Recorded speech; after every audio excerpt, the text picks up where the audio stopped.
Olá, boa tarde para você.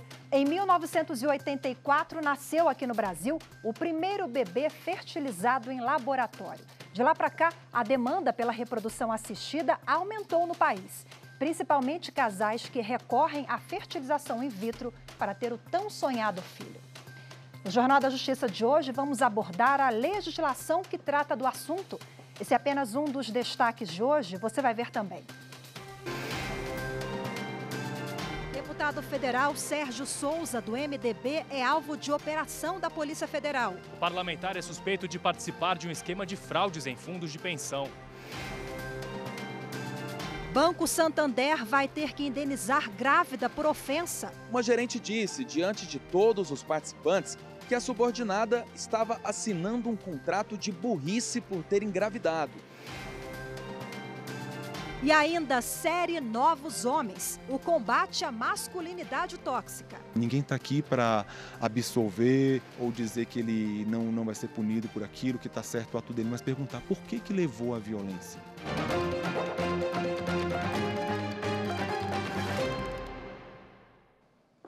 A Polícia Federal realizou na manhã de hoje uma operação que investiga esquema de fraudes em fundos de pensão.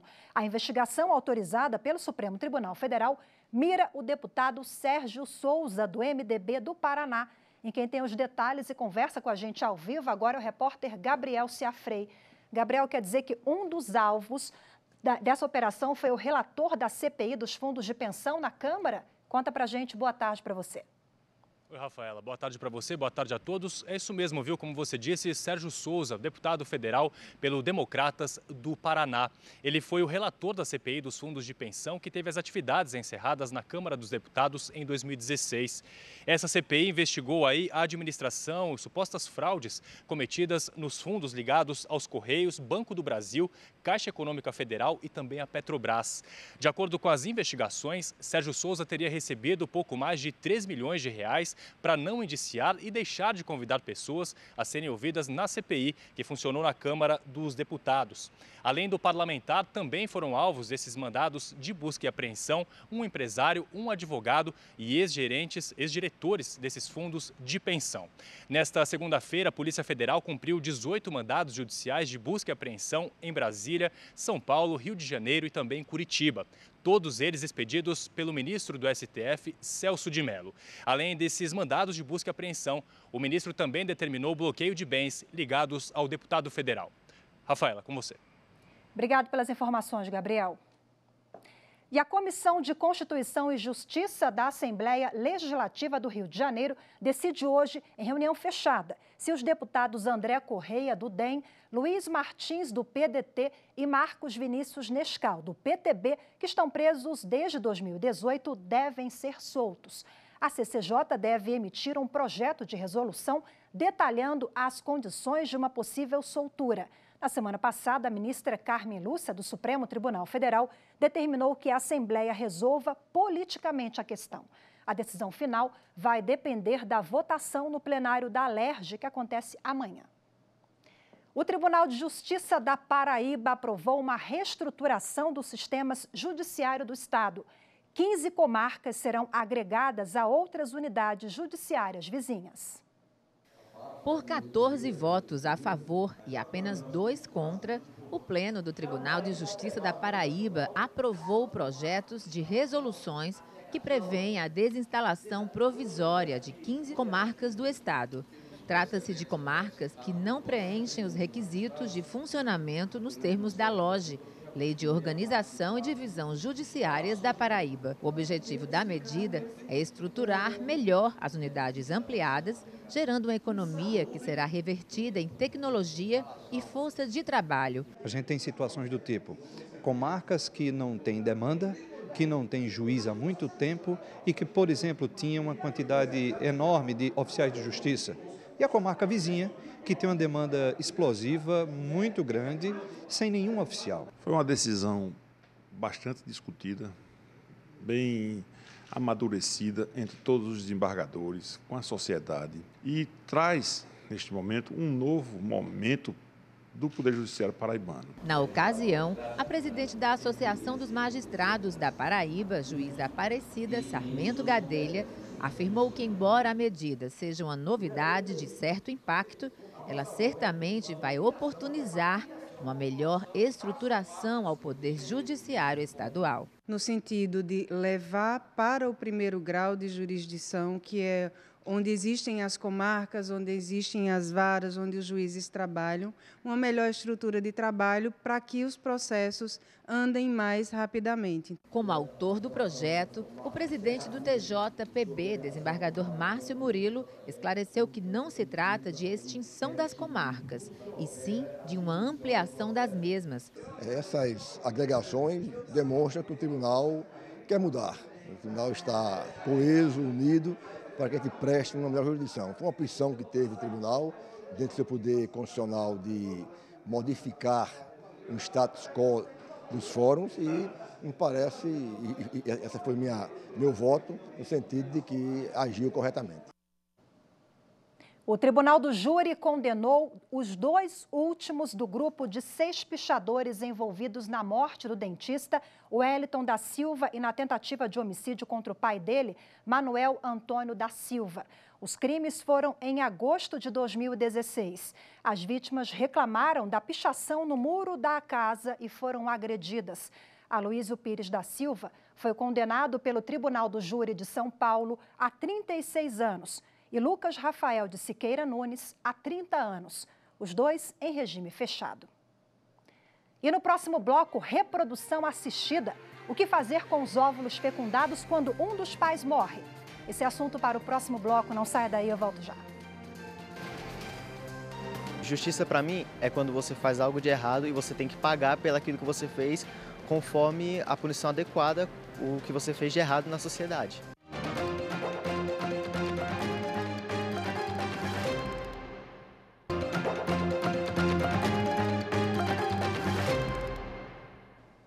A segunda turma do Tribunal Superior do Trabalho determinou que o Banco Santander indenize em R$30 mil uma funcionária que foi chamada de burra por ter engravidado. Vamos agora acompanhar a reportagem do repórter Rafael Oliveira, lá do TST. A bancária trabalhava em uma agência do Santander no município de Varginha, em Minas Gerais. Ela pediu demissão em 2012 e, no ano seguinte, ajuizou reclamação trabalhista com pedido de indenização. De acordo com uma testemunha, durante uma reunião realizada em 2009, uma gerente disse, diante de todos os participantes, que a subordinada estava assinando um contrato de burrice por ter engravidado, pois a gestação iria prejudicar a carreira profissional dela. A gerente ainda afirmou que a bancária não tinha estrutura para gerar um filho. Segundo o relato, a empregada saiu da reunião chorando. Ao analisar o caso, o Tribunal Regional do Trabalho da 3ª Região em Minas Gerais aumentou o valor da indenização aplicada pelo juízo de primeiro grau, de R$10 mil para R$15 mil.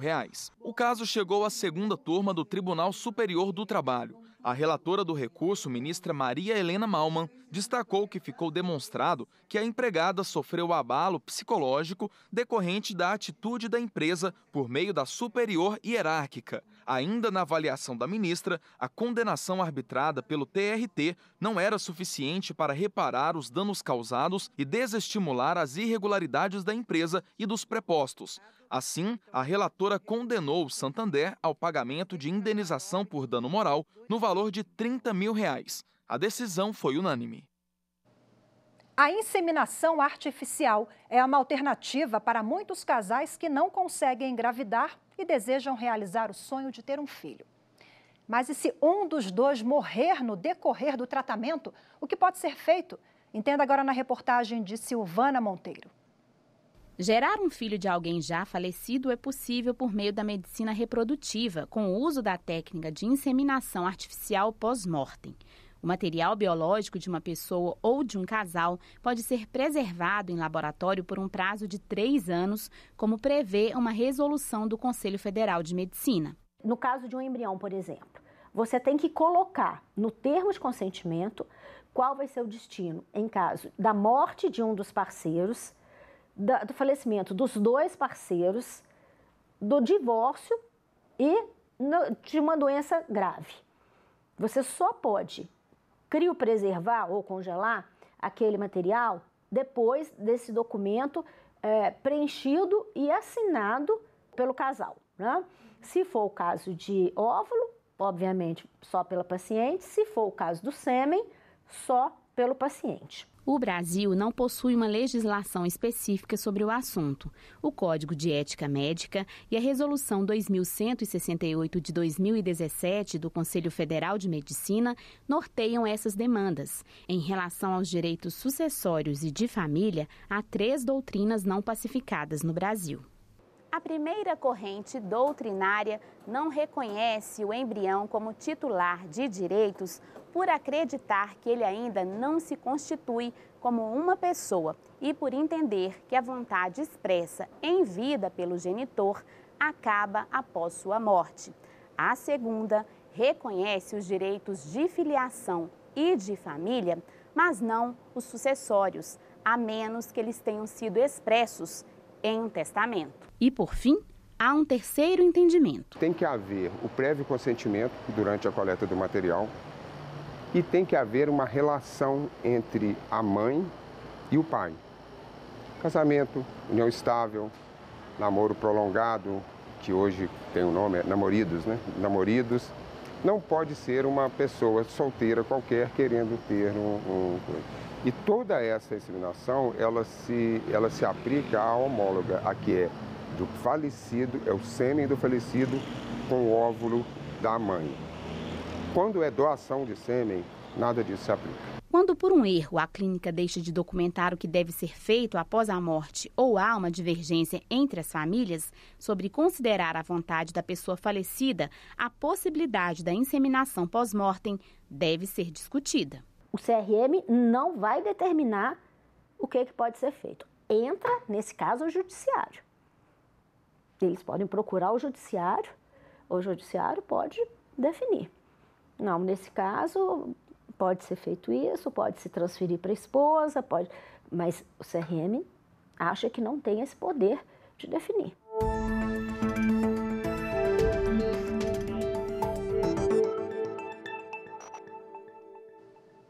Bom, e para detalhar o assunto, repercutir a reportagem que acompanhamos agora, eu recebo aqui no estúdio a advogada Natália Munice. Seja bem-vinda, boa tarde em primeiro lugar. Boa tarde, eu agradeço a oportunidade. Bom, antes eu gostaria de esclarecer a diferença entre, dentro da reprodução assistida, nós temos a inseminação e a fertilização. Juridicamente, existe uma diferença entre essas técnicas? Juridicamente, as consequências elas são muito semelhantes. Na verdade, as técnicas, a diferença ela é mais médica, né? Para a inseminação artificial, é retirado o material genético do homem, já é colocado no corpo da mulher para se fazer a técnica de reprodução humana, e na reprodução humana da técnica de fertilização in vitro é retirado o material da mulher, o óvulo, retirado o material genético do homem, o sêmen. Esse material ele é manipulado fora do corpo dos dois e só depois ele é colocado no corpo da mulher. É feita a transferência desse embrião já fertilizado para o corpo da mulher. Quais as regras que devem ser seguidas pelas clínicas de fertilização ou inseminação? As regras elas são previstas através da Resolução 2168 de 2017 do Conselho Federal de Medicina. Dentre essas regras, uma que a gente chama muita atenção é a da criopreservação. São 3 anos até, no mínimo, um período de 3 anos para que esses embriões fiquem preservados na clínica. E aí depois o casal vai resolver o que vai ser feito com esse embrião. Se ele vai ser doado para estudo, se ele vai ser colocado no corpo da mulher ou se ele vai ser eliminado. Agora, nós acompanhamos na reportagem essa situação sensível em relação à morte do parceiro quando aquele processo está em andamento. O que é preciso ter cuidado? Documentar tudo isso? É preciso uma declaração reconhecida em cartório ou o depoimento de familiares e outros elementos podem autorizar essa fertilização depois da morte? Tudo deve estar documentado no processo de fertilização pelo casal. É importante que seja feito com muito cuidado o termo de consentimento livre e esclarecido. Esse termo é feito na própria clínica e também o contrato que é feito na clínica. Nesses 2 documentos vão estar descritos o procedimento e os seus riscos para os pacientes e também deve estar previsto o que vai ser feito com esse embrião no caso de doença grave, de morte e também de divórcio ou dissolução, se for o caso de uma união estável. E aí o casal ele tem que prestar muita atenção nesses casos, porque quando está se fazendo um procedimento de fertilização, está se formando uma nova família. Desculpa, eu vou pedir licença para a senhora agora, porque a gente retoma a entrevista daqui a pouquinho. Nós estamos com um pequeno problema no áudio, mas voltamos já já com a entrevista com a doutora Natália. No próximo bloco, você vai ver também como a masculinidade tóxica influencia a violência doméstica. Daqui a pouquinho voltamos já. Justiça para mim é você ter aquilo que é seu, que você merece, né? Que você obteve por seu esforço.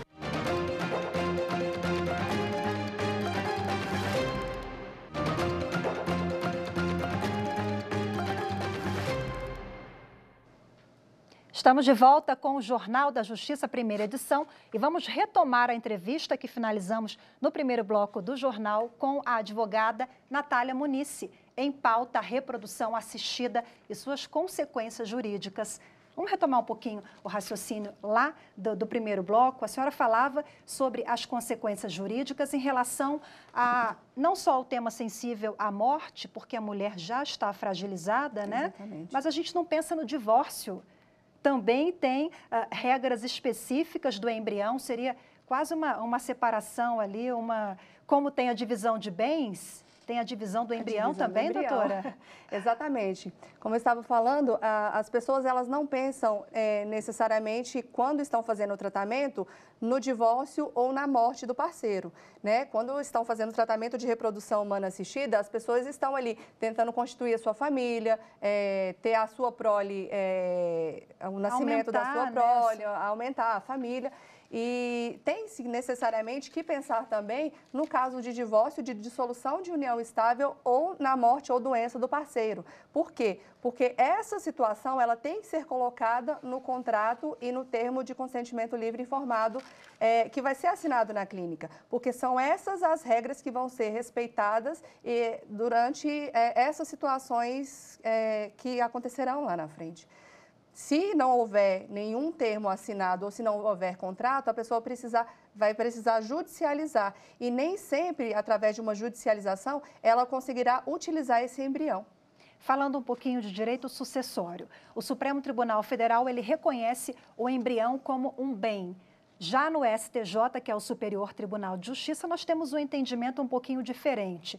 Não temos uma legislação específica sobre isso e daí essa construção de jurisprudência ainda, de entendimentos diferentes, doutora? Exatamente. E aí, daí a necessidade de se ter a assinatura desses documentos junto à clínica e se há necessidade de resguardar o direito sucessório do embrião e necessariamente desse filho que irá nascer, é interessante que se faça um testamento, resguardando posteriormente o direito sucessório e o direito hereditário desse filho. Com o apoio de uma advogada, imagino, né? É sempre muito importante ter esse apoio jurídico para não ter dor de cabeça mais tarde, né? Exatamente. As clínicas oferecem já um apoio para a assinatura do termo de consentimento livre informado, para a assinatura do contrato também, mas é importante que o casal procure um auxílio jurídico para a assinatura desses documentos e também para que se faça o testamento. Ok, doutora Natália, mais uma vez, obrigada pela participação, pelos esclarecimentos aqui conosco sobre o tema. Boa tarde. Boa tarde. Masculinidade tóxica. Você já ouviu falar nessa expressão? Talvez não, mas as possíveis consequências com certeza você conhece. A partir de hoje, nós vamos apresentar a você uma abordagem diferente sobre a violência doméstica. Uma série de reportagens que vai falar de conceitos, programas de conscientização, terapias e várias práticas que buscam alcançar a raiz do problema. É o machismo visto com um novo olhar para formar novos homens.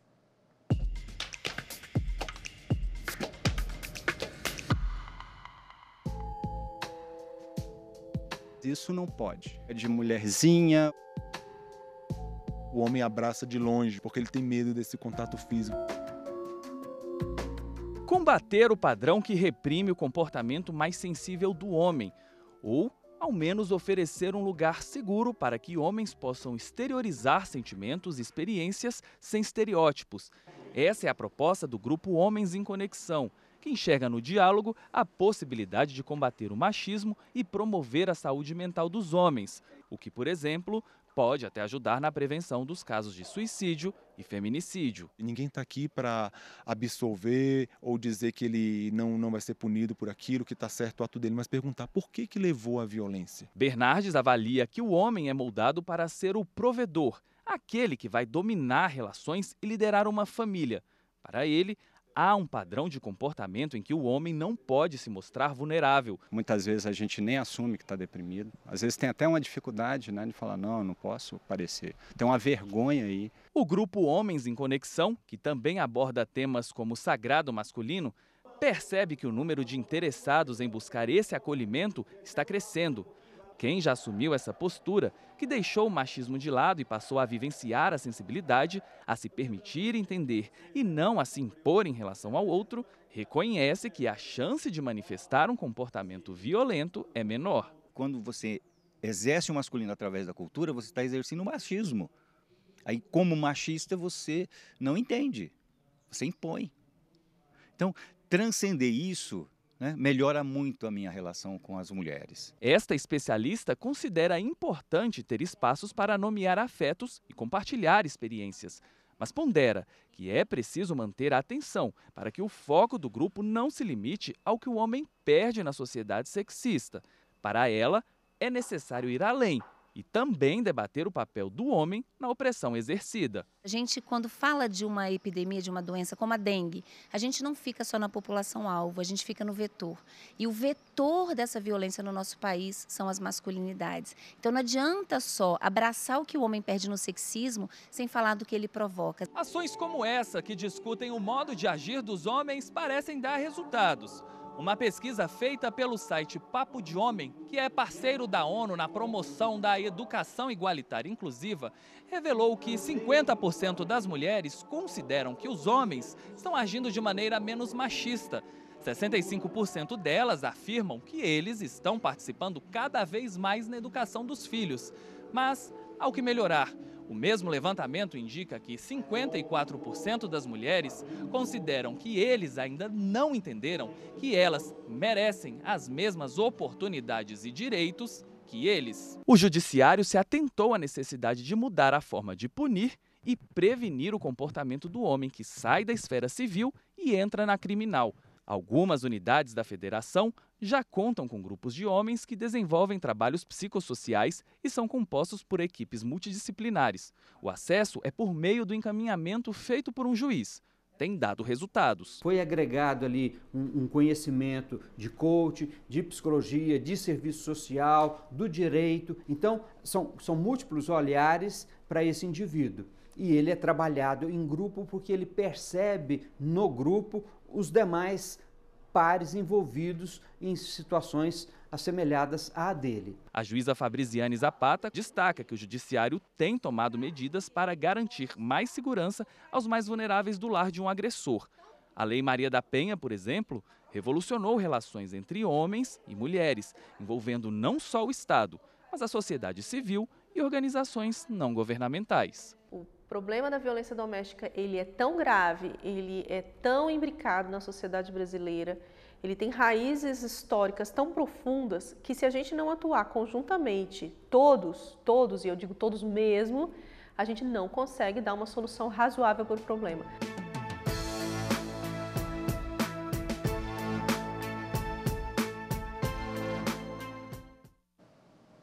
E amanhã tem a segunda reportagem da série. Lembrando que você pode participar do Jornal da Justiça, viu? Se você tem alguma sugestão de pauta, de reportagem, manda pra gente. Anote aí o nosso número do WhatsApp é o 61 99260 6116. 61 99260 6116. E a gente fica por aqui. Você acompanha agora o programa Fórum com Jordana Saldanha. Muito obrigada pela sua companhia, uma boa tarde e até amanhã.